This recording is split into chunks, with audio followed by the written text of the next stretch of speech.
I was 8 months pregnant, hiding behind a grocery store display, watching my ex-boyfriend shop with his pregnant wife. Yes, you heard that right. His wife. The same man who abandoned me when I told him I was carrying his child was now wearing a wedding ring, playing the perfect husband to another woman who was also expecting his baby. And when I confronted them in that parking lot, the truth that came out was so much worse than I ever imagined. His own mother knew. My mother knew.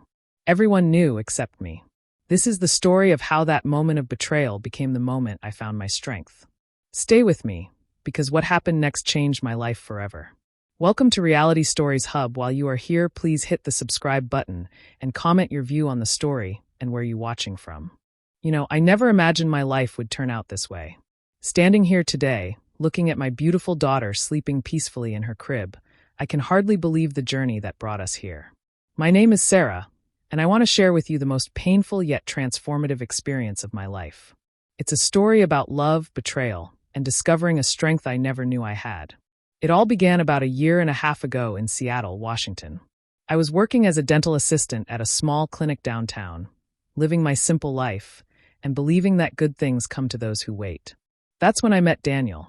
He was a senior architect at a mid-sized firm, and we met at a mutual friend's barbecue one summer afternoon. From the moment he smiled at me, I felt something shift in my world. Daniel was everything I thought I wanted. He was tall, well-dressed, and had this confidence that made you feel safe around him. He would show up at my apartment with my favorite coffee, remember small details about conversations we'd had weeks before, and talk about our future like it was already written. He'd say things like, "When we have our own place," or "Our kids are going to be so lucky to have you as their mom." Words that made my heart flutter and my dreams feel within reach. But not everyone shared my excitement. My mom, Carol, was cautious from day one. She's always had this sixth sense about people, the kind of intuition that comes from years of life experience. She would watch Daniel carefully during our Sunday family dinners, noticing things I was too lovesick to see. The way he'd always have some excuse to step outside and take phone calls. How he never offered to help clean up after meals. The way his eyes would glaze over when anyone else was talking. "Something about that man feels off to me, sweetheart," she'd whisper to me while we were alone in the kitchen. I can't put my finger on it, but a mother knows these things. I'd brush her off, honestly. I'd tell her she was being overprotective, that she just wasn't used to seeing me this happy. When you're in love, really in love, you don't want to hear warnings. You want celebrations. You want everyone to be as excited as you are about the future you're building. My older sister, Rachel, was even more direct with her concerns. She worked as an office manager at a law firm and always said she could read people within minutes of meeting them. "Sarah, listen to me," she'd say, grabbing my hands across the table at our favorite cafe. "That man is hiding something. I've seen his type before. He's too smooth, too perfect. Real people have rough edges. He's performing for you." But I was 26 years old and convinced I'd found my person. We'd been together for 6 months when my whole world changed. I remember the morning clearly. I was in my bathroom, staring at a pregnancy test with 2 bright pink lines. My hands were shaking so badly I almost dropped it. I must have taken 3 more tests, just to be sure. All positive. I was terrified and excited at the same time. Daniel and I had talked about children before. He'd told me he wanted a family someday, wanted to be a father. I thought someday had just arrived earlier than planned, but that we'd face it together. I spent the entire day planning how to tell him, imagining his reaction, picturing him lifting me up and spinning me around with joy. That evening, I asked him to meet me at our favorite spot in Discovery Park, overlooking the water. The sunset was beautiful, painting the sky in shades of orange and pink. I thought it was the perfect setting for perfect news. When I finally told him, watching his face carefully for his reaction, everything fell apart. The color drained from his face. He went completely silent, just staring out at the water like I hadn't spoken at all. The silence stretched on for what felt like forever. When he finally turned to look at me, his eyes were cold. Distant. Like he was looking at a stranger. "Are you absolutely sure it's mine?" he asked. Those 6 words shattered something inside me. I had been completely faithful to him. I had never even looked at another man since we started dating. I had given him all of my trust, all of my heart. "Daniel, how can you even ask me that?" I said, tears already forming in my eyes. "Of course it's yours. I've never been with anyone else." But instead of apologizing, instead of taking my hand and telling me we'd figure this out together, he became defensive. Angry even. He started questioning everything about our relationship, bringing up times when I'd gone out with my girlfriends, moments when I'd been working late at the clinic. He demanded a paternity test, said he wouldn't believe the baby was his until he had scientific proof. The man who had been talking about marriage just weeks earlier was now treating me like I was trying to trap him, like I was some kind of threat to his life instead of the woman he claimed to love. Over the next 2 weeks, Daniel slowly disappeared from my life. He stopped answering my calls right away. He'd cancel our dates with last-minute excuses. When we did see each other, he seemed uncomfortable, like he couldn't wait to get away from me. I kept hoping he'd come around, that the initial shock would wear off and he'd realize this baby was a blessing. But I was wrong. So very wrong. The final blow came on a rainy Tuesday afternoon. I decided to go to Daniel's apartment unannounced, something I'd done many times before without any issue. But when he opened the door that day, he looked panicked. He kept glancing over his shoulder, blocking the doorway with his body, refusing to let me inside. "Daniel, what's going on?" I asked, trying to see past him into the apartment. "Why won't you let me in?" He stepped outside and closed the door behind him. We stood there in the hallway of his building, and I knew something terrible was about to happen. You know that feeling in your gut when you can sense your whole world is about to change? That's what I felt in that moment. "Sarah, we need to talk," he said, and those are never good words to hear. "I can't do this. I'm not ready to be a father. I don't think I'm the father of your baby, and I don't want to be part of this situation." I felt like I'd been slapped across the face. "This situation?" I repeated. "Daniel, this is your child. Our child. You can't just walk away." "That's your choice to make," he said coldly. "If you decide to have this baby, that's on you. But you'll be making that choice alone." I stood there in that hallway, 8 weeks pregnant, watching the man I loved tell me he was abandoning us. I begged him to reconsider. I cried. I reminded him of all the conversations we'd had about our future. But he was done. He'd made up his mind, and nothing I said would change it. Within 1 week, Daniel had blocked my number. He unfriended me on every social media platform. He even blocked my email address. He erased me from his life like I had never existed at all. Like our 6 months together meant absolutely nothing. Like the baby growing inside me was just an inconvenience he could ignore. My family's reaction was complicated. My mom, Carol, didn't say, "I told you so," but I could see it in her eyes. Instead of offering the comfort and support I desperately needed, she gave me lectures about responsibility and making better choices. "You chose him, Sarah," she'd say whenever I'd call her crying. "Your sister and I warned you about him, but you wouldn't listen. Now you have to deal with the consequences." Those words hurt more than Daniel's abandonment in some ways. I needed my mother to hold me and tell me everything would be okay. Instead, she made me feel like I'd failed some test, like I'd disappointed her by getting pregnant by the wrong man. The pregnancy became harder as the months went on. Not just physically, but emotionally. I had to go to every doctor's appointment alone. I had to make every decision about my baby's future by myself. I worked as many hours as I could at the dental clinic, trying to save money for when the baby arrived. My supervisor wasn't happy about all my appointments and the days I felt too sick to come in. I'd come home to my small apartment every evening, exhausted and lonely. I started setting up a nursery in my spare bedroom, painting the walls a soft yellow color because I didn't know if I was having a boy or girl yet. I bought a second-hand crib from a yard sale and spent an entire Saturday putting it together by myself, crying the whole time because this was supposed to be something Daniel and I did together. Some nights, the loneliness was overwhelming. I'd sit in that yellow nursery, surrounded by the few baby items I'd managed to collect, and wonder if Daniel ever thought about me. If he ever regretted walking away. If he ever wondered whether he was having a son or daughter. But then I'd feel the baby move, those little flutters that reminded me I wasn't really alone. I was carrying a life inside me, a person who would depend on me for everything. And that baby deserved a mother who was strong, who didn't fall apart, who could provide a good life even without a father in the picture. By my 8th month, I had adjusted to the reality of single motherhood. I'd found a daycare that would take the baby when they turned 2 months old. I'd applied for WIC and other assistance programs to help with expenses. I'd created a budget and a plan. I was doing everything I could to prepare for this baby's arrival, even though every step felt impossibly hard. My sister Rachel had started coming around more, bringing groceries and helping me organize baby clothes. She never made me feel judged or stupid for trusting Daniel.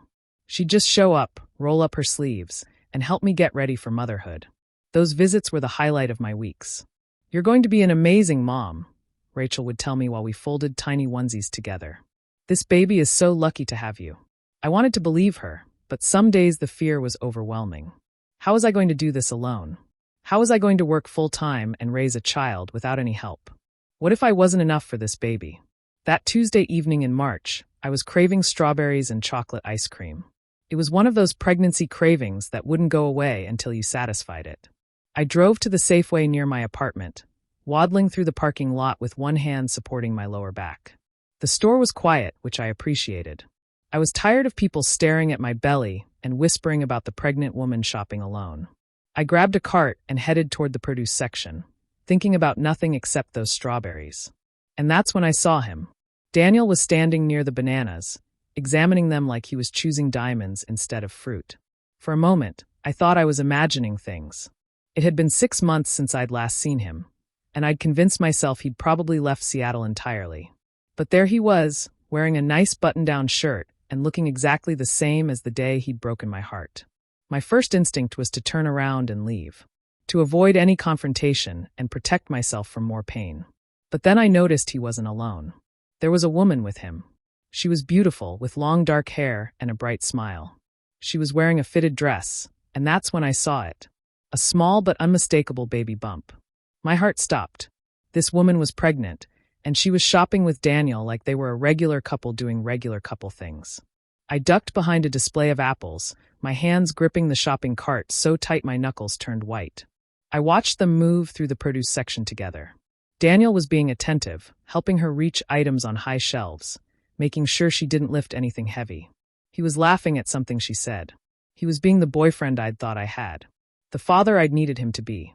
But what made my stomach turn, what made me feel physically sick, were the rings. Both of them were wearing wedding rings. Gold bands that caught the fluorescent lights every time they moved their hands. Daniel was married. He hadn't just moved on from our relationship. He'd gotten married and gotten his new wife pregnant. While I'd been struggling alone, preparing for our child's arrival without any support, he'd been building a completely new life with someone else. I followed them through the store, staying far enough back that they wouldn't notice me, but close enough to watch them. They seemed happy, comfortable, like they'd been together for years. They debated over pasta sauce brands. They laughed about something on their shopping list.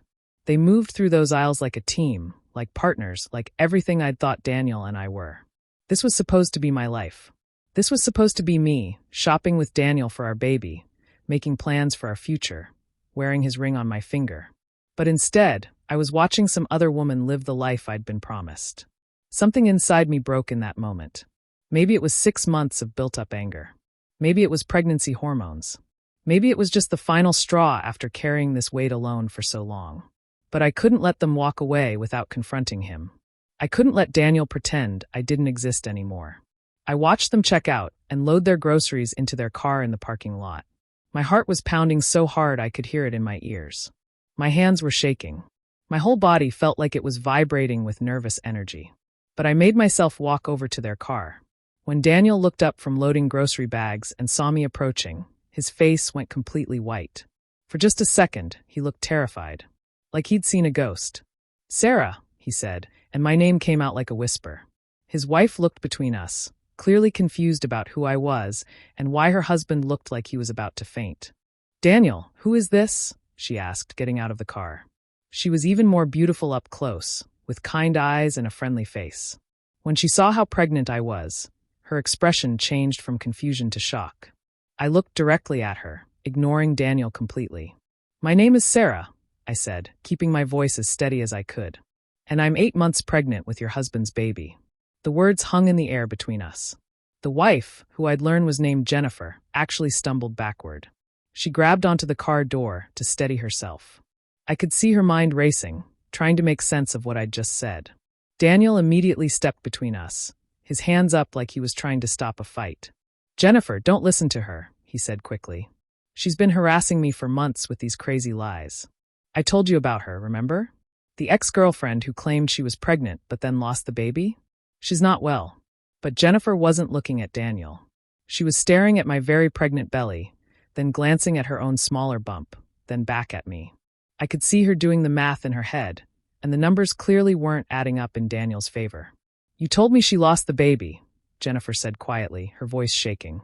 "You said your ex-girlfriend had a miscarriage months ago, and that's why the relationship ended. When are you due?"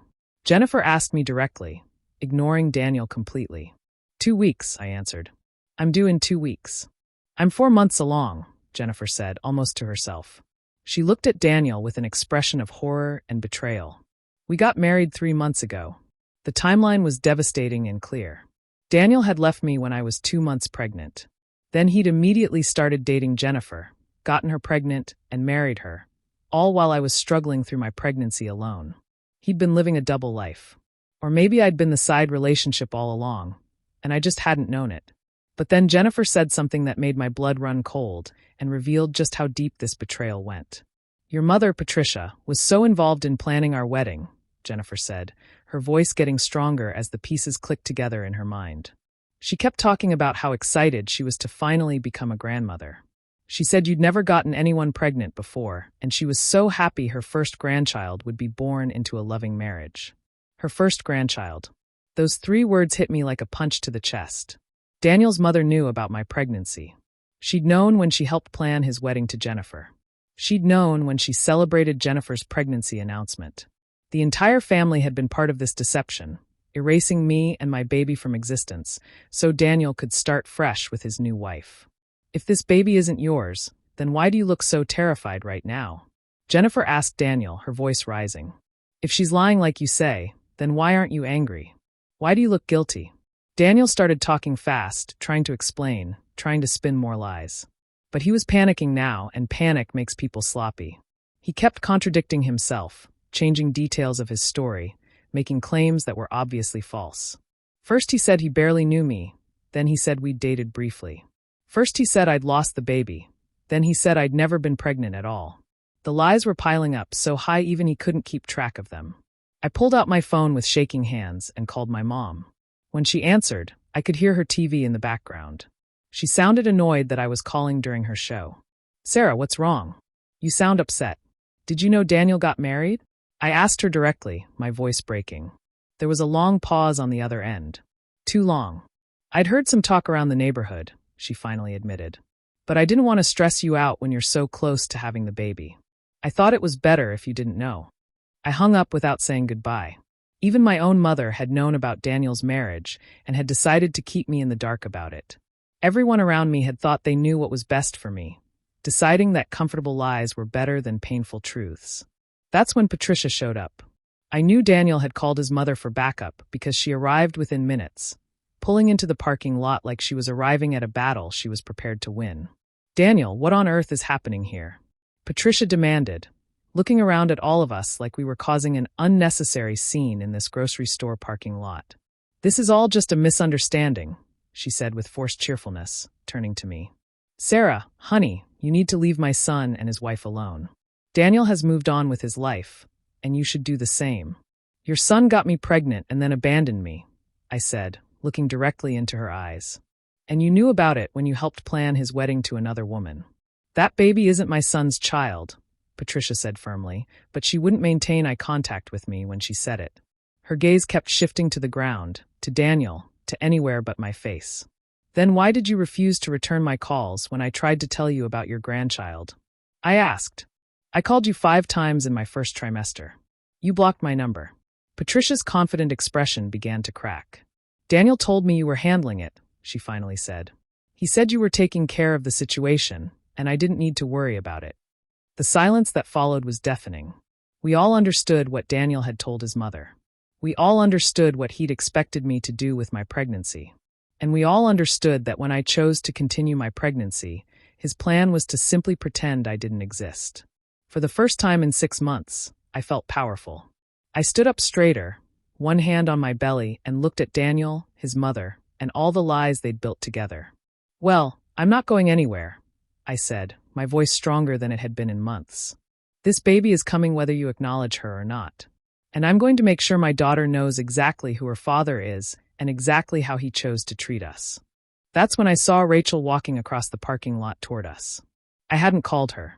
I had no idea how she knew where I was or what was happening. But there she was, like an answer to a prayer I hadn't even said out loud. Later, I'd learned that our mom had called her after I hung up, worried about how upset I'd sounded. Rachel had driven straight to the grocery store, somehow knowing I'd need her. "Sarah, are you okay?" Rachel asked, immediately putting her arm around me. She looked at Daniel, then at Patricia, then at Jennifer, quickly assessing the situation. "I'm okay," I said, and for the first time in months, I actually meant it. Someone who was supposed to love me was finally choosing to be on my side. I started crying then, not from sadness or fear, but from relief. Relief that I wasn't completely alone anymore. Jennifer had been silent throughout this entire exchange, but I could see her processing everything. She'd been watching Daniel carefully, and I could see her weighing everything she'd learned about the man she'd married. "I can't do this," Jennifer said finally, her voice quiet but firm. She pulled off her wedding ring and held it out to Daniel. "I can't be married to someone who could abandon a pregnant woman. I can't raise my child with a man who could lie about something this important." "Jennifer, baby, please," Daniel begged, his voice desperate. "Don't let her ruin what we have. Don't let her destroy our marriage." "She didn't ruin anything, Daniel," Jennifer said, and there were tears running down her face now. "You did. These aren't lies. I can see the truth standing right in front of me. This woman is about to have your baby, and you've been pretending she doesn't exist. What kind of man does that?" Before we all left that parking lot, Jennifer and I exchanged phone numbers. It might seem strange, but we'd been through something together that created an unexpected bond. We weren't friends, not exactly, but we weren't enemies either. We were two women who had seen the same man's true character. 3 months after that night in the parking lot, my daughter Hope was born. She came into the world after 14 hours of labor, screaming and perfect, with tiny fingers that gripped mine from the moment the nurse placed her on my chest. She had Daniel's nose in my eyes, and when I looked at her, I felt nothing but pure love. Rachel was in the delivery room with me, holding my hand through every contraction, wiping my forehead with a cool cloth, telling me I was strong enough to do this. When Hope finally arrived, Rachel cried harder than I did. "She's beautiful, Sarah," she kept saying. "She's absolutely perfect." My mom, Carol, came to the hospital the day after Hope was born. She walked into my room carrying flowers and wearing an expression I'd never seen before. When she held her granddaughter for the first time, tears streamed down her face. "I'm so sorry, sweetheart," she said, rocking Hope gently in her arms. "I was scared for you. I thought I was protecting you by not telling you about Daniel's marriage. But you deserve to know the truth. You deserved better support from me during your pregnancy. You deserved a mother who stood by you instead of judging you." We both cried then, healing something between us that had been broken for months. "I love you, Mom," I said. "And I forgive you. Since Hope was born, my mom has been my biggest supporter. She babysits whenever I need help. She brings groceries when money is tight. She never makes me feel like I'm asking for too much. She's the grandmother Hope deserves, and the mother I needed all along." Rachel also stepped up in ways I never expected. She moved to an apartment just 2 blocks from mine, so she could help with Hope more easily. She's the most devoted aunt any child could ask for. She comes over after work just to play with Hope for an hour. She takes her on weekend mornings, so I can sleep in. She loves my daughter like Hope is her own child. Jennifer divorced Daniel before her son was born. We meet for coffee regularly now, and our children have playdates at the park. I know it might seem strange to people on the outside, but she's become one of my closest friends. We understand each other in ways that other people can't. We both know what it's like to love someone who wasn't worthy of that love. We both know the strength it takes to walk away from a situation that isn't healthy for you or your children. "We're better off without him," Jennifer said to me once while we watched our kids play on the swings. "Our children are better off with one honest parent than 2 parents living a lie." She was right. Daniel has tried to contact me several times since Hope was born. He sent text messages saying he wants to meet his daughter. He sent letters saying he's changed, that he wants to work things out, that he wants us to be a family. He even showed up at my apartment once, but I refused to let him in. I learned something important that night in the grocery store parking lot. Some people only value what they think they can't have. Some people only want to be fathers when it's convenient for them, when they can play the role without doing the actual work. Daniel made his choice long before I ever had to make mine. He chose to walk away, and I'm choosing to protect my daughter from someone who sees her as optional. Hope is now 6 months old, and she's the light of my life. She laughs when I sing to her in the morning. She reaches for my face when I lean over her crib. She sleeps peacefully in my arms like she knows she's exactly where she belongs. Her smile can turn my worst day into my best day. Some days are still hard, I won't lie to you. There are mornings when I'm exhausted from working all day and being up with Hope all night. There are moments when money is so tight I don't know how I'm going to pay all the bills. There are times when I see families together at the park and feel a pang of sadness for what Hope doesn't have. But every single day I'm grateful. Grateful that Daniel's betrayal led me to discover my own strength. Grateful that his abandonment showed me who my real family was. Grateful that his lies revealed the truth about what real love looks like. I'm raising Hope to know her worth. To understand that real love doesn't abandon you when things get difficult. To never settle for less than she deserves. She'll grow up knowing that her mother fought for her, chose her, and built a life around loving her unconditionally. She'll know that being wanted by one parent is better than being a burden to two. She'll know that family isn't just about biology, it's about who shows up for you. She'll know that sometimes the people who leave your life are making room for better people to enter it. Looking back now, I can see that everything happened exactly as it needed to. That night in the grocery store parking lot was the night I stopped being a victim and started being a survivor. It was the night I stopped waiting for Daniel to validate my worth and started recognizing it myself. Sometimes the truth hurts, but lies hurt more. That night taught me that I'd rather face hard truths than live comfortable lies. My daughter will grow up knowing her worth isn't determined by who stays or who leaves. She'll know that real love doesn't abandon you when life gets difficult. And most importantly, she'll know that she was always wanted. Always loved. Always enough. Because she is. And so am I. We both are.